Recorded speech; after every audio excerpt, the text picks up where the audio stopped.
What's up? I'm travel photographer Brendan Vanson of brendansadventures.com, and I'm in Canmore, Canada, and today I'm going to show you how to get that nice glow on the top of mountains.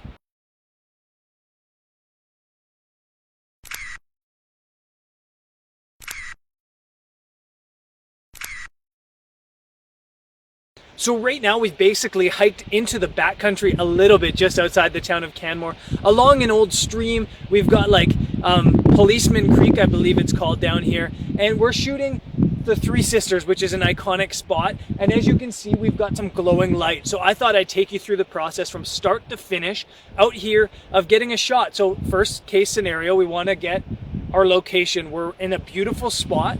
The second thing we're going to want to do is we're going to want to make sure the sunlight's hitting it. So we've got sunset happening over behind the mountains, and it's casting this glow on the Three Sisters right now, giving us that nice color.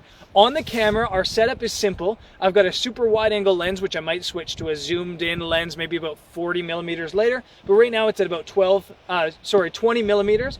And I've got this is a graduated ND filter, and that's going to darken the sky and lighten the foreground. And with a lot of these glowing mountain shots, the biggest problem that you get is that you have an overexposed mountain or sky, and so you don't get that nice bright glowing orange or gold or red.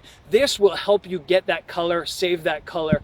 Anyways, let's shoot. I'm going to shoot about f16 to start, maybe go down to f11, and we'll see how it goes from there, and I'll go to the editing studio next and show you how to do it from there. Let's go. So I'm back in the digital darkroom, aka the hotel room here, and I'm going to take you through the image that I shot in Canmore of the Three Sisters. And right before I get into the image, I'm going to tell you that the light kind of died on me. It was pretty good for a couple seconds when I was filming. As you saw the intro to this episode, I guess you would have seen the glowing mountains, and then right as we were shooting, it just disappeared. I'm not sure if the light disappeared behind a cloud or behind the mountains in the background, or if it just wasn't the right angle, but we didn't get a lot of that glow that I was hoping for. So I'm going to walk you through the image, how it looks, and maybe the mistakes that I made perhaps. And then I'm also going to take you through some other examples of the Canadian Rockies and how we made those mountains glow. So let's get into this image. This is the image. And honestly, I'm not happy with it. It's boring to me. It's a little bit lame, a little bit simple. You can see I got the glow up here, but it's really subtle. It's really soft. And I was hoping that later in the night we'd get this nice big glow. But I really think the more I look at it, I just got the angle wrong. So when I talked to you in my last video, or a couple of videos ago, about photo scouting in Waterton National Park, I said that one of the most important things to do is try to figure out what locations photograph in what light. And this, I think, was the completely wrong light. This was at sunset. I should have been shooting it at sunrise. And had I done my proper location scouting and research, I would have known that. So I showed this app in that Waterton video. This is the TPE. And the TPE is brilliant. I really love it. And these guys, it's a free app. You have to pay for it on like iPhone or Android, I believe, but if you use it on your computer, it's free. And this tool is something every photographer should be using, especially landscape photographers. And if I would have looked at this app, I would have gone like plug in Canmore up here into the search and move over to Canmore, and we can narrow in on the Three Sisters. So these are the Three Sisters back here, 1, 2, 3. And so if we put the light here, it figures out which way the light's going to glow. So this is the sunset light, and if you look at it, it kind of hits it at the back. And if you look at this image, that's exactly what's happening. It's hitting the back side, and I thought it was going to hit a little bit more on the front of it, and so that's probably why I didn't get the glow. So it's really my mistake, I think. I really think it's my mistake. In hindsight, looking at this map now, I really should have gone at sunrise, because you can see the sun rises here and it would shoot right through the Bow Valley here, and it would have just lit these mountains up. It would have been a beautiful glow if I would have come here at sunrise. I probably would have also got a more dramatic sky than I got. It was really dull out there. So that is my mistake. I tend to make them. Every photographer, every travel photographer makes them. No matter how experienced you are, you make mistakes. Usually the mistakes you make happen in regards to laziness. And I'm a lazy photographer sometimes. I'm a lazy mother photographer. And that just happens sometimes. You've got to take these mistakes that you make out in the field and learn from them rather than just getting mad at yourself, so that the next time you don't make the same mistakes. Now, looking at some other images from the Canadian Rockies and times that I didn't make any mistakes because I planned things out better, you'll be able to see what I'm talking about. Let's look at Moraine Lake. This is Moraine Lake here. And you can see this is pre-sunrise, so you get this nice, beautiful, soft image in the light you want to be shooting. Now, a little bit later, when the sun rises, you get the glow here. You get these glowing mountains. And obviously, you're not going to get like massively glowing mountains if there's other mountains blocking them like there are here. But later on in the day, we got even more glow here. But I really like just the subtle outline on the mountains. To me, that was perfect. And for me, the glow is what makes an image. This is a good image, a really good image. This is a great image. It's just that little bit extra that makes the shot perfect, I guess. That's my belief. And then if we go over to, let's go to Rundle Mountain.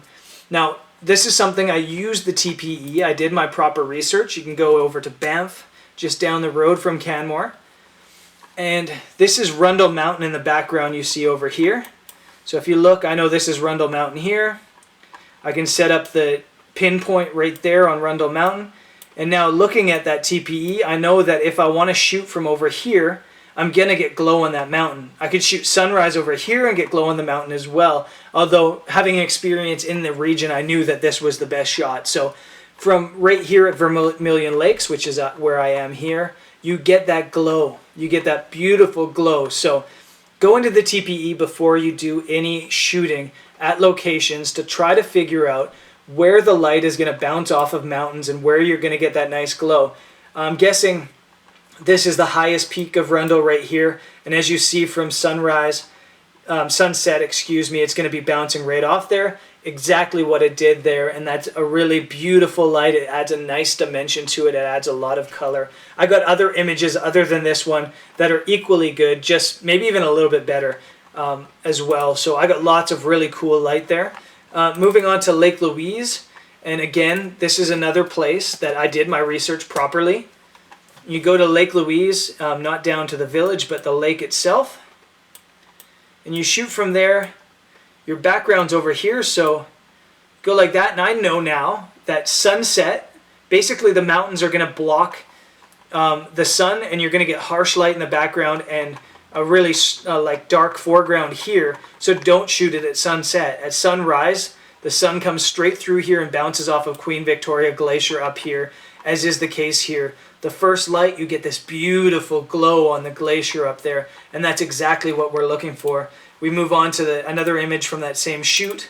It's the same thing. You can just see this morning light glowing off the edge of the mountains. Just creates such a nice element to the photos when you get that glow. I really, really think that's like stepping up your game from good photo to brilliant photos when you get that glow and you shoot it right. But again, use this TPE so you don't make the mistake I did in Canmore, because not only does it suck when you don't get the image you're hoping for, it sucks when you hike through the bush in bear country and you don't even get a good photo out of it. That sucks. It's a waste of time. You don't want to be wasting your time as a travel photographer. You have limited time, so get out there and shoot it right the first time.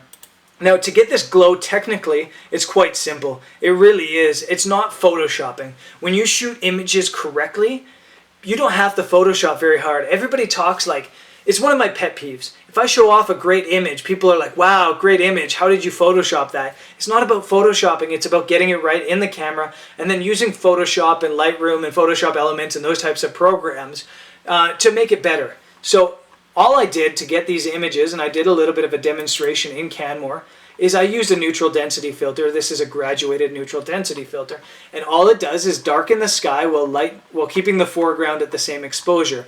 So at the bottom it's 0 stops, ND. At the top it's 3 stops, meaning it's 3 stops darker up top than it is at the bottom. And since it's a gradual change in the darkness, it doesn't show a harsh line at all. So when I'm holding it up over the Three Sisters here, you can see it darkens the sky, adds some drama to it while keeping the foreground a nice, proper exposure. And that's how you get this nice glowing light on the mountains here. If you didn't have this, you might get the glowing mountains, but you would also have a blown out sky. You'd have a sky like this that was just too bright. So these graduated ND filters really fix that. They cure the problem of the exposure problem between bright and dark, and you get a nice clean exposure and glow. And actually, I should have been shooting this image rather than showing you how to shoot this image, because there was way better light when I was taking these example images as before. I did another one over here to show you. You can see how blown out the sky is and how perfectly exposed the mountains are, and they've got that beautiful glow on them here. Again, wasting images to show you how it's done. How nice am I?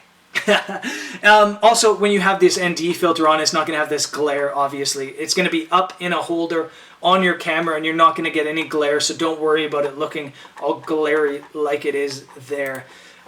Yeah, so that's going to be it for the show today. I want to remind you to subscribe to the channel right here in this big red box. There's lots of cool stuff coming up really soon on the channel. We got Jasper coming up, and in Jasper we're hopefully, fingers crossed, going to do some really cool star photography. Of course, the weather is so up and down in the Rockies that we don't know if we'll get clear skies. I really hope we do, because I love doing star photography.